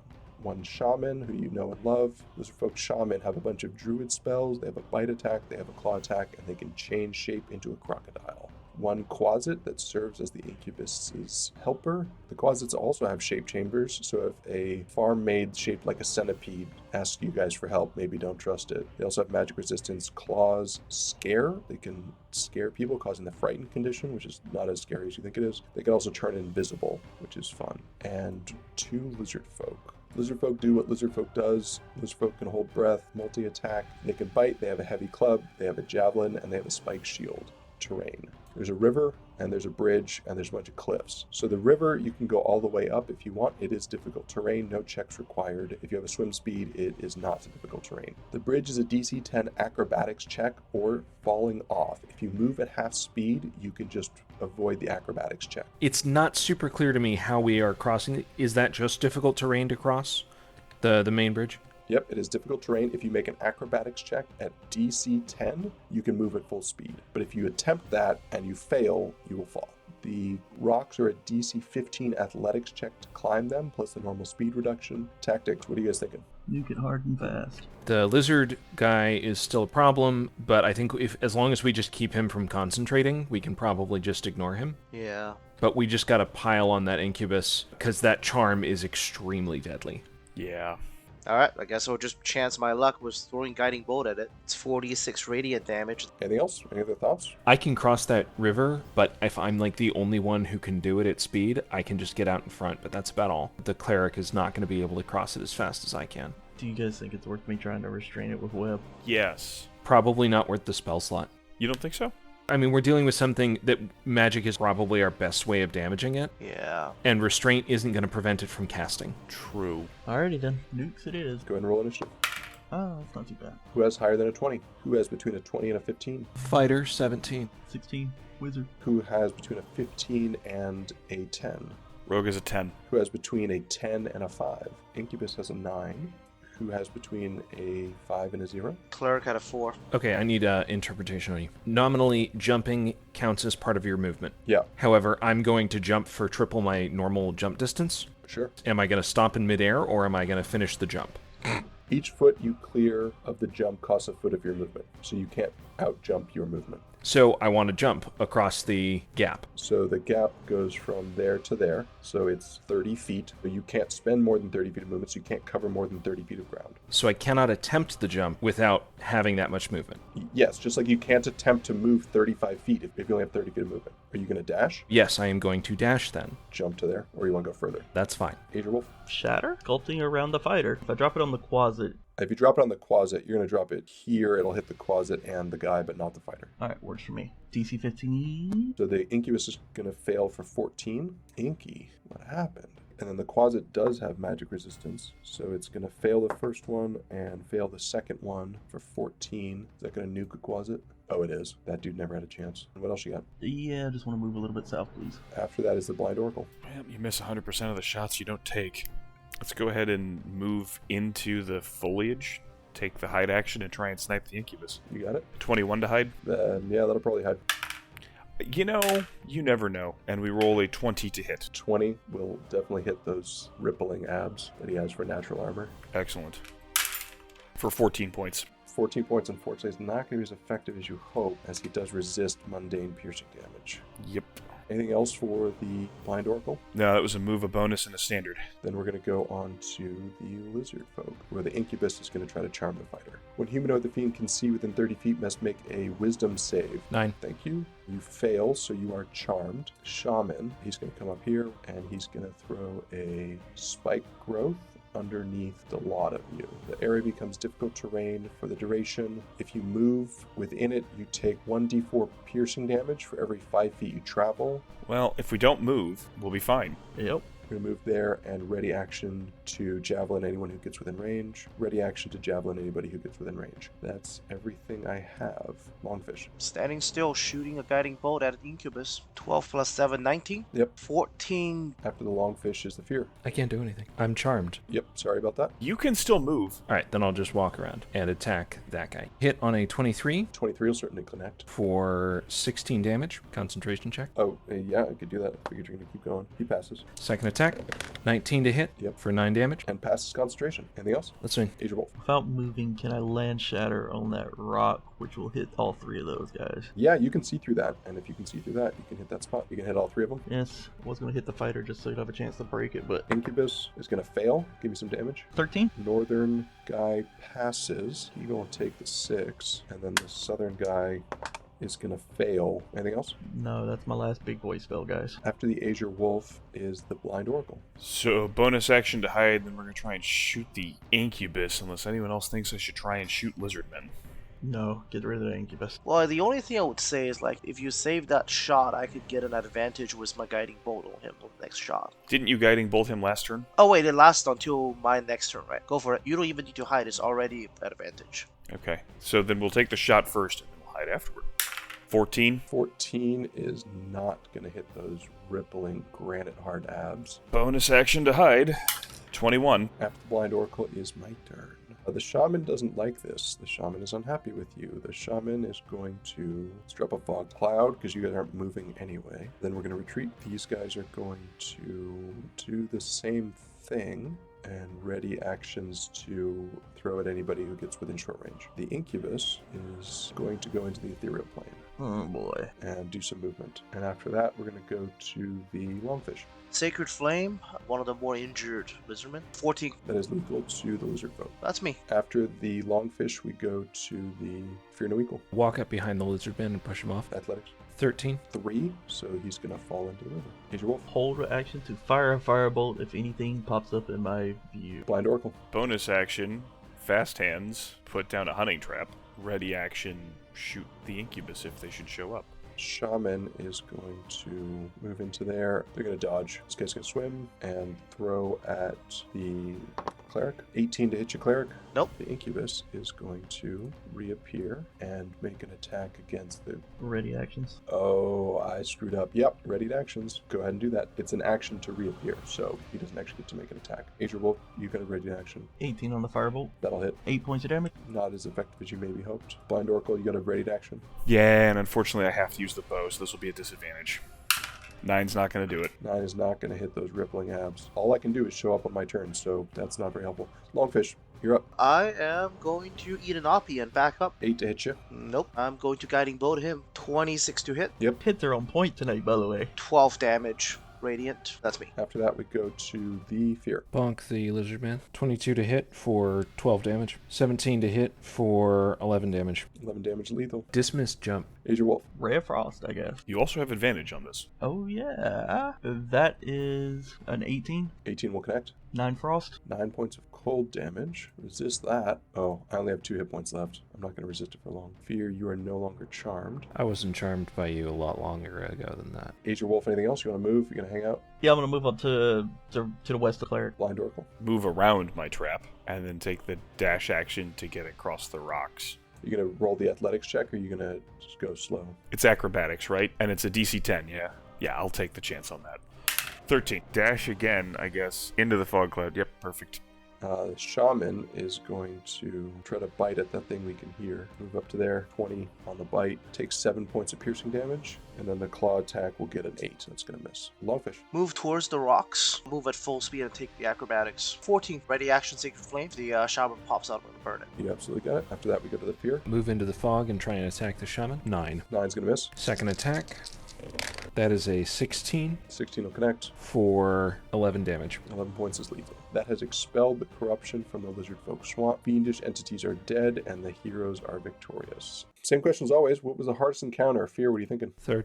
Found it out. Third? Why is that? Just more ground to cover. Short and to the point. Anybody else have any thoughts on this one? No, that was the hardest encounter by far. There was a lot of ways we could have screwed that up worse than we did. Yeah, it was the hardest, and I actually enjoyed this encounter too a lot. What made it more enjoyable? A lot of the tactics of being able to move and play and use a lot of spells flinging across versus just, tank and spank type thing. I wouldn't consider it the hardest by far. In fact, I'd say 5th was a close second. This had a lot of mobility. I think it was poorly designed. Because usually you kind of want the trade-off, right? It's like, well, you can go this way, but it's slower, but it's easier to do. Or you can go that way, but higher skill characters are going to be able to do that. This didn't have an option like that. And that was my poor design on the encounter. I took this map and I should have just said there's a ladder going up here, or you can climb these vines with no check, or something like that, which would give you a way to run around to get to that. At 5th level, honestly, I thought you guys would have the fly spell and go up to there and just immediately murk that guy, but that didn't happen. And there was no attempt to climb up the cliff. The athletic check is high, but it's not impossible. But yeah, this one, having artillery that can back up and get out of line of sight is difficult to deal with. 3 shamans is more difficult, but that one with a shaman that we can't see is problematic when they have conjure. LongFish, what do you think was the hardest? Yeah, number 3. Did you enjoy it as much as the others? Do you think it was enjoyable like everyone else says it was, or it's another one you thought was more fun? I think number 3 was definitely more fun than number 5, where it's like, while we're trying to sneak up on the enemy. Number 5 was just a slugfest, where it's like, stay in my bubble of death until you run out of birds or until we figure out a way to kill you. Easiest encounter? I think I know what the answer is going to be, but somebody tell it to me. Number 1 with the croc.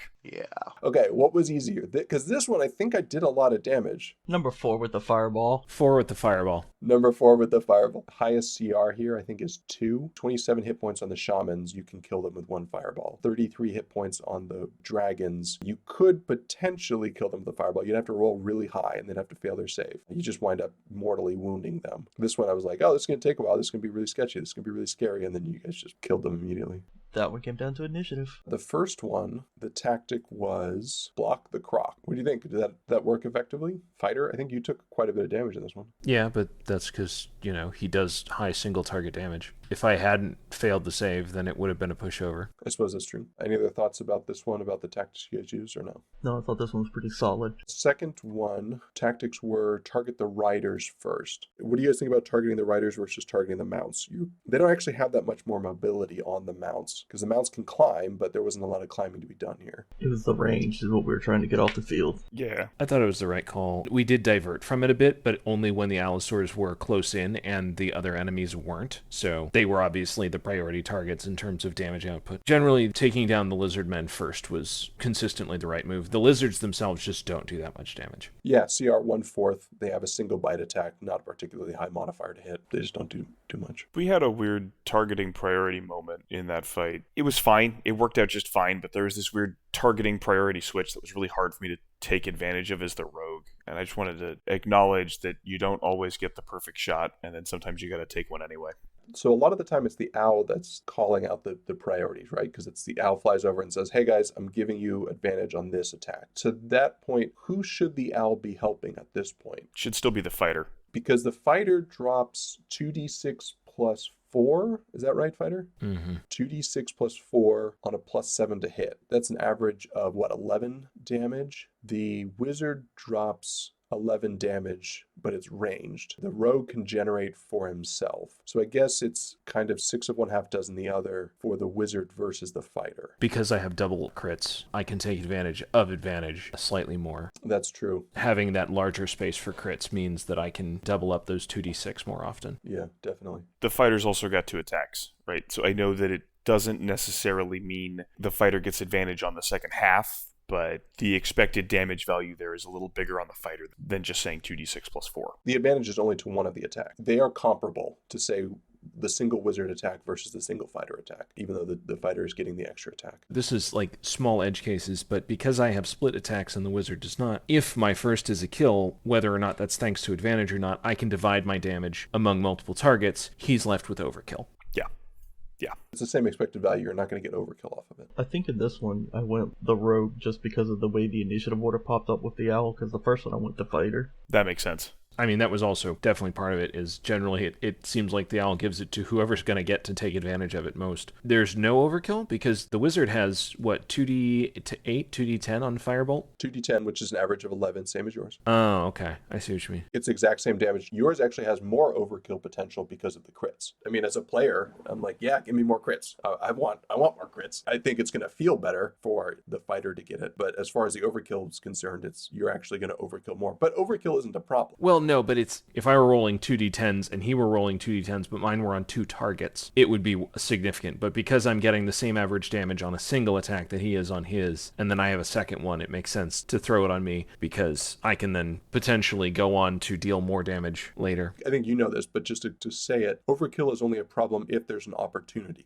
cost to it. If there's a single enemy left with 2 hit points and you do 20 damage to it, that is not a problem because there's nowhere else for that damage to go. But if there's another target you could have thrown that 20 damage onto, if there's one target at 18 and another one at 2, and you do 20 damage to the 2, it's like, oh, well, that's a lot of overkill. That could have taken out the 18. Now we have to do all of that over there. But if there's no opportunity cost, then there's no problem with overkill. The flip side of that I will note is that in this case where the question might be to choose who gets advantage, the question of who is more likely to overkill could be relevant. In this particular mathematical case, though, it's not. Yeah, because the expected value is the same. And then there is, of course, the question about reliability. His is 2d8, which can go anywhere from 2 to 16. Yours is 2d6 plus 4, which can go anywhere from 6 to 16, I think. Yeah, that's right. Yours is actually a better attack because your minimum is higher. So if you go up against a guy that has 3 hit points, you're never going to whiff that, right? It's non-lethal damage. Versus his, he could come up with double ones and go, oh, well, I have to fire another volley at that guy. So yeah, yours is definitely the better attack between the crit, the higher minimum, the more consistent damage. That's the one to go for. Number 3, the strategy was kill the casters first. You guys broke the concentrations fairly well. We killed them in 3 turns? Yeah. The guy that wound up going to the northwest, that took you a while. Took you a while to finish that one off. Well, I mean, mostly because he was running away. One of them was all the way over here, so it didn't take you that long. You guys have the range to deal with the guys who run. If I wanted to run, I just would have run down into the caverns below. BlindOracle, I think you mentioned a tactical error in this. I assume you're talking about the Dust of Disappearance? I don't think that was necessary. I think that we spent a bunch of extra time positioning, and if we had thrown the dust and ran up, that would have been great. But instead, we did this weird thing where we got strung out trying to get into position rather than just saying, okay, dust, run around, get behind them, kill casters, move on with our lives. We got sort of strung way out and stuck in some strange places. Also note that if the rogue gets entangled, the rogue is pretty much done. The rogue has a negative strength mod and no proficiency in strength. So that's why the entangle was concerning to me and why I was trying to play around it very aggressively. I think that the Dust of Disappearance was misused and that we could have either made better use of it or should have just gone for it. I brought it up because I don't agree with you in a general sense. I think the dust actually is part of what made this tactically the most interesting. This is the first fight we've ever, I think, been able to engage in from the middle of the enemy group. And that was, I think, what made it very, very much more tactically interesting. The choices at any given moment were more engaging because we could finally actually get up in the midst of them and mix it up with us divided and them divided. I think if anything was a tactical error, and I don't think that it was necessarily an error, it was just a gamble. The gust of wind, I feel, kind of monopolized our play in a way that it isn't necessarily worth. Like, it was worth taking the shot early on, but then it skewed everything around it in a way that the spell itself doesn't necessarily have that kind of value to bring. I could see where you're going with that. I could see that. I'm not sure I agree, but I also can see where you come to that conclusion. I don't have a better way we could have played that outside of dropping the gust turn 1 and changing tactics midstream, which I don't know if that's better or worse. Yeah, because in the long run, it helped keep the stuff off of me. It did help somewhat. It's just like the dust skewed the whole encounter, but I felt in a generally positive way. And I think that we were playing around the gust of wind in a fashion that it probably wasn't bringing enough power to deserve that. It's not like a fireball or what you brought, which was a mass invisibility. But I wouldn't say the dust was a tactical error. Once you did it, we were faced with the problem of the first person to break it is going to get pincushioned. Inevitably, there was a tactical problem there that somebody had to absorb all that damage. That was not an insignificant amount of damage either. He lived. I understand the choice to do it on the person who has the most armor. So you say dodge, break invisibility, and absorb all of that fire. Would it have been smarter to get into a position where you could absorb fire from impotent attackers? So javelins that are out of range, produce flame that doesn't have range, because the produce flame only goes 30 feet, so 6 squares. If you crack invisibility outside of that, they're just like, well, I just can't do anything. Would that have been a better way of doing it? As it was, they all ready actions, you guys maneuver around, LongFish cracks invisibility, they volley fire LongFish, and then it was their turn, and then they all get to do their thing over again. But it just feels like he got dogpiled unnecessarily by 2 rounds, 1 round of ready actions and 1 round of regular turn actions. That was, I feel, in some ways unavoidable. I can see that. Mage can't crack invisibility. He gets pincushioned and dies. Rogue can't break invisibility first. He gets pincushioned and dies. And I can't attack or cast a spell and dodge. Our most armored character, who also, can dodge while breaking invisibility, he was the best option. It just so happened, after him, everybody else got to go on the enemy team, and they were largely clumped in the center. There was nowhere that we would both break invisibility and still be able to effectively engage their casters, or else we'd have completely negated the value of the invisibility in the first place. I would counter that the rogue and the wizard both have ranged options that would allow them to break invisibility. It's right that they can't dodge, but they could stand behind cover, and standing out of range, you stand more than 30 feet away, you're effectively dodging a javelin. Stand more than 30 feet away, you're completely dodging a produce flame. They don't have the range for that. No, it was possible. Like, we could have had me do it if I was feeling brave enough. Use action, throw a vial of acid, that triggers it. So dodge as my standard action, use item as a bonus action. Did it cross your mind to use an item while you're invisible? Depending on the item, right? Because if I was throwing acid, that actually counts as an attack. Sure, but like setting a trap underneath someone's feet, setting caltrops underneath somebody's feet. We have previously ruled that doesn't work. Not unless they move. I don't know. It didn't feel worth it. It really just didn't feel worth it. especially when I was double dashing and triple dashing to get across the ground sometimes. Another thing we could have done would have been put the melee characters in close before someone cracks invisibility, no matter who it is. I guess I'm the only one that really has bad ranged options, so everybody else could have done it from range. If that were a situation that we had thought through in advance, we could have taken a lot more advantage of it. I don't think anybody expected the Dust of Disappearance. The tactics in the beginning was like, hey, let's try this, let's try that, and then immediately, Dust of Disappearance, and we're all invisible. And we're like, okay, and we're just making it up as we go along now. I sort of called the audible there because I looked at the field and was like, that's a lot of ground to cover. You know, that's the thing. Ground to cover. So, Fireball. This is one of the things I'm worried about is this is the end, pretty much the end of more than 4 enemies in a combat. Thank God. Yeah, right? After this point, Fireballs and Spiritual Guardians, like Spirit Guardians and Fireball, you now have 1 per encounter. At minimum, there are 6 third-level spells on the table. Those are just going to clean up. You guys just cleaned up the table, and I'm thinking about rewriting the encounters. Do you want those encounters? It's like, yep, here's a 5-minute encounter, and now we're done. I would note that we're basing this on the sort of conventional 6 to 8 per adventuring day. I think that that was written with some non-combat encounters in mind, so I don't think that it's necessarily a bad thing that every now and then we have an encounter that we just wipe the floor real quick on. The getting to 6 is 6 combat encounters. I think that this is also the part where combat math starts to break, right? From my experience as a DM and my experience as a player in both really high-level D&D and really low-level grungy D&D, where things like magic items don't exist. Level 5 is the pivot point on what an encounter looks like and what difficulty looks like. You've brought that up before, and I'm interested to explore that and to see to what extent that winds up being true. Not that I doubt your experience, but I want to see if we can find what exactly causes that. I used to think it was like, oh, CR5, cool. I'll grab a CR5 monster, throw it in there, and it's like, oh yeah, you stomp it. This isn't even hard anymore. Versus other encounters that you guys had, they're like, oh, it was a lot of fun. It was challenging. It was interesting. Maybe it wasn't hard. It was still more fun than fighting an alligator. I'm still interested to see what's going to cause that. To watch the entire party die to a bunch of gelatinous cubes. Yeah, I feel like you guys would be able to stomp gelatinous cubes, though. So whatever those acid bulbs, the TPK'd our party. Oh, the oozes. You guys made a lot of mistakes with that. One thing I will say, Saracen, is that the encounter design swap may show up a little later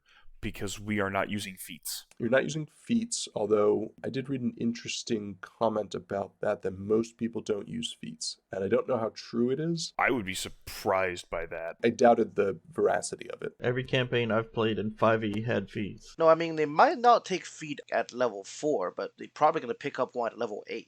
It was based on data from D&D Beyond.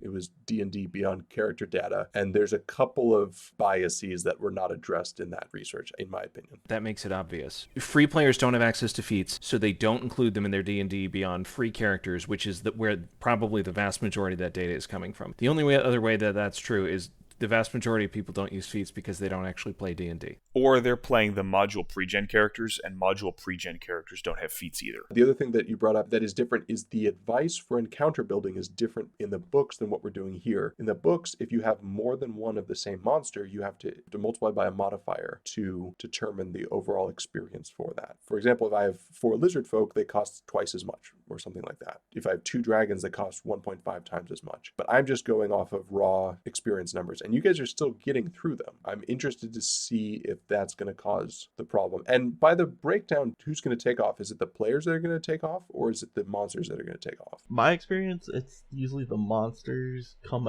ahead for about another level or 2, and then the players about 8, 9, 10 just skyrocket past them. BlindOracle, same thing. Do you think a couple levels from now the players are going to outpace the monsters? Yes. Yeah, by strict CRs, I would say even by 6 or 7, the players are going to outpace a CR7 monster. As long as, you keep up on the action economy, though. You can try and keep it even, but whenever it's us versus 1 or even us versus 2, we're going to start just stomping routinely. You guys have never not stomped a single monster. It became a joke, right? We call them big scary monsters, ironically. What I've seen happen and what usually takes place is that the players will start to the point where you're either going to need to modify the monsters, which I know we're not doing in this campaign because DMs are like, everything I throw at them, they're just one-shotting or taking them out within a round. Because with the AoEs and the higher power attacks that are coming, you either modify or you throw way more than you should at a party. To give you an idea of just how much you have to modify that, when we were playing Dungeon of the Mad Mage, yes, we ended up quadrupling the HP on monsters after level 14. Giants had 1,000 hit points. Giants would still die in 3 rounds. Our DM basically did the same thing in Dungeons and Mad Mage. For the first 3 floors, he just quadrupled all the fights because we were steamrolling everything. At this point, what are people at for resources? Are you guys tapped out on resources other than hit points? This is the first set of encounters I've used all my spell slots. You've done that in other ones. But this is the one that is like actually stood out. I think I have one other one, but this is the one where I'm like, ooh, I'm getting kind of low. In the Yanti lair, you used up all your spell slots. This one is the one where it felt more like, oh, I'm actually getting low versus I'm just blowing my wad at the end. I'm pretty sure you cleared out in the goblins and the undead too. But I think the difference is now it feels like you have an actual pile of spell slots to use and you're still cleaning them out. As opposed to earlier where it was like, well, that was it. I used one and I used mage armor and then we're done. You're 100% right, yeah. This actually felt like I went through resources. Like I had to kind of strategize my resources. LongFish, what is the calculus on when to pop Preserve Life? More than 2 people are below half, or at least I can spend 3/4 of the hit points that's regenning. One of the things I noticed is you never throw it in combat. Nobody's ever gotten below half except the one time I went below. Well, I went to 0. You drop below half. Well, we had a fighter dead the whole time. I got chunked in the first fight. That's when I brought you back to full after. I got chunked in the first fight of this sequence. I was at 6 out of 49 HP. The rogue dropped to, what you go down to 9 at one point? This session, 13 was the lowest I ended up at. So I was looking at it at level 6, the cleric is going to pick up a second channel divinity. You can throw one every single encounter. I'm interested to see how that plays out. Yeah, I think the reason I've never used it in combat was like I wasn't sure how many people were below half. Either you'll start tracking hit points or people will have to tell you when they drop below half. It's also like it's only really good when you're almost dead. Like even below half isn't like the optimal point to pop it. If you're like hovering around 13 hit points where the rogue was, I just popped a healing word for a bonus action and got him back to like 20. Yeah, and that's the thing about it. As an action, it absorbs your turn. So unless you have a spiritual weapon out, it's like, okay, well, that's 1/4 of the party's actions that just disappeared by me bringing this person up by maybe not that much. I would note that in this theme of spiritual weapons, Spirit Guardians is also something that is valuable. So if you are just standing in Spirit Guardians dodging, you might as well use it at the same time. To rephrase what Longfish said, it's not that it's only good if you're close to dead. It is the lower you are, the better it is. It's still valuable if everybody is at 1/3 or 1/4 health. It's just more valuable if you leave it later. It's a push your luck thing, kind of. I wouldn't say that it's not valuable if you're using it for the same amount as a healing word. A healing word is something you only get on a long rest. And well, you're going to be getting 6 of them per dungeon at level 6. So. The value of it's also going to go up because it's talking about half hit points. One of the challenges we have right now, especially for the rogue and the wizard, the gap between half hit points and dead is a little skinny. As that gets bigger, the gap between half hit points and dead, there will be a range where suddenly saying, hey, pick up X hit points becomes really powerful. Incubus, not particularly good in combat. I was like, oh, cool, let me grab a demon. Pulled that guy out, and it was not very good. It's also one of the few TR4 demons, so I wanted to grab that. You guys already fought a shadow demon. Why didn't you have me attack my teammates? So the honest answer is I am unsure of the mechanics of how that would work. Do I make an intimidate check with you with advantage against what, your insight? Like, you know that's the wrong thing to do. I can't just order you to do it. You can. You can. That's the thing. The charmed creature will obey telepathic or verbal commands. I think that was a huge part of that fight that was missing is you should have just told me to jump back and attack them. Tactically, I forgot to dismiss jump after jumping, and that was an issue. I should have done it earlier, but charm is so deadly, and the reason I initially jumped away from my party was if I get charmed next to them, I will absolutely go ham on them. You can tell me to attack my team. Right. My goal was to charm and draining kiss you, which would have been cool to see for the channel, was probably not the tactical maneuver in my opinion. The value of a charm attack is that it takes one party member out of the fight and adds one party member to the other side. That should have become a 3 versus 6 fight instead of a 4 versus 5, and I can't attack the incubus. That's one of the things. Charm is devastating. Charm is not devastating. Charm is very limited in what it does. The incubus's charm is good because it's a specific effect. The charmed target obeys the fiend's verbal or telepathic commands. Any kind of traitor effect is devastating because you don't just lose one player off your team, you also gain one for the other team. The move for the incubus would have been charm one target and draining kiss the next one. Well, I can't. I can only drain and kiss a charm target. Oh yeah, that is suboptimal. Kisses a creature charmed by it or a willing creature, which that wasn't going to happen. I don't know. Somebody might have wanted made out with you. Right. So in that case, charm somebody small and say, hey, come here, I want to kiss you. And work through it. Was that the plan? Okay, I'm going to charm the fighter, and then I'm going to charm the rogue, and then it's a 4v5. The idea was just to do 5d10 psychic damage. That's what I was trying to do. Are you saying perhaps I am overestimating your cunning here? Perhaps a little. Look, the ability is 5d10 psychic damage that I don't have to roll to hit on. Big numbers. No whammies, no whammies. But the etherealness, it's like, oh, cool, I'm going to jump into the ethereal plane and then pop out and attack you. I pop out as an action. Uh-oh. I can only have one person charmed at a time, so even if I did pop out and then charm somebody else, I would lose the fighter. I ran that exceptionally poorly. That's why you've got somebody with a hard charm at that low level, is because they have a very limited set of things. Within that set, they can just charm somebody and say, okay, you fight for me now. It's definitely what it should have done. But I did pick the right target this time. Any other thoughts? Any other things you guys want to bring up? I think that this highlights the importance of building holistic characters, because the rogue is supposed to be highly mobile. A basic athletics check just makes this character go, oh, I need to rethink my life. Would like a grappling hook help you climb, or? No, that's the worst part of this. If there is a requirement to throw an athletics check at the climb, the character's going to struggle. Is that holistic character thing, or is that just the inherent problem with 5e? Because there's a whole bunch of characters that are supposed to be good at something that just aren't. Like, monks are supposed to be like martial artists. They're terrible at grappling. That's because Monk needs too many stats. That's not where we're going with this. This character is hyper-specialized in charisma. The character's highest static character creation was charisma, and 2/3 of my skills are social skills. I think it was tied at character creation. It was 16 and 16, I think. That's the thing. This character is super invested in being a face. And there's this weird proficiency in performance, proficiency in deception, proficiency in investigation of all things.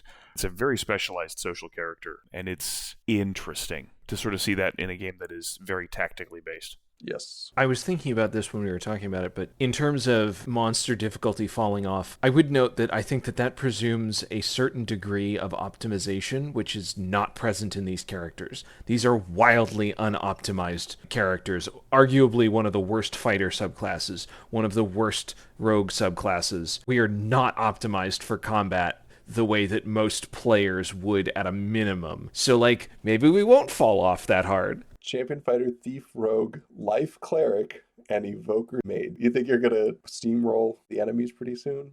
Maybe not. If I keep rolling crits like today. I think that just moves the tipping point is what happens. I think that it still gets there. Yeah, it'll be 2 more levels later. I don't think that we won't get there, but we're not doing 1,000 damage in 3 turns ever. Ever. Not with these characters. There's some very specific characters that can push those numbers. Oh no, we've been making them. They're all multi-classes, though. You can absolutely do it as single-class ranger. It's real hard. I will look forward to seeing that later. Then, in the meantime, you guys will collect a total of 5,600 gold pieces of loot. You will find a +1 great axe, a +1 short bow, a spell scroll of banishment, and a spell scroll of blight to be added to the assumed characters. Next time, we're going to be attacking a drow raiding camp and pushing them off of their forward operating position where they've been raiding the lands of the above world. That's all for the corrupted lizard folk swamp. Next week, we'll continue with level 6 and clearing a drow raiding camp. Thank you for stopping by. I'm Saracen Zero, and I hope to see you then.